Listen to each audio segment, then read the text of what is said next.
ભાવનગરના વલભીપુરમાં વાતાવરણમાં પલટો આવ્યો છે। ભારે પવન સાથે અહીં વરસાદનું આગમન થયું છે। વલભીપુરના પચેગામ કંથારિયામાં વરસાદ વરસ્યો। પાટી સહિતના ગ્રામ્ય વિસ્તારોમાં પણ વરસાદી માહોલ જામેલો જોવા મળી રહ્યો છે। ભારે પવન સાથે વરસાદનું અચાનક આગમન થયું છે। વાતાવરણ ખુશનુમા બન્યું છે।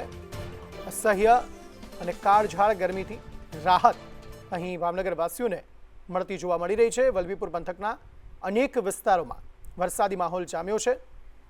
વલભીપુર શહેરના વાતાવરણમાં પણ અચાનક પલટો આવ્યો। રસ્તા ભીના થયા, વાહન ચાલકોને થોડી તકલીફ થઈ, પરંતુ આ વાતાવરણ જેની ઘણા લાંબા સમયથી રાહ જોવામાં આવી રહી હતી તે આવતા વાતાવરણમાં ઠંડક પ્રસરી છે। સવારથી ઉકળાટભર્યા વાતાવરણ બાદ વરસાદ વરસતા વાતાવરણમાં ઠંડક પ્રસરી છે। એક તરફ નવસારી સુધી ચોમાસું પહોંચ્યું છે, તેવામાં છૂટોછવાયા વરસાદની આગાહી હવામાન વિભાગ દ્વારા કરવામાં આવી છે।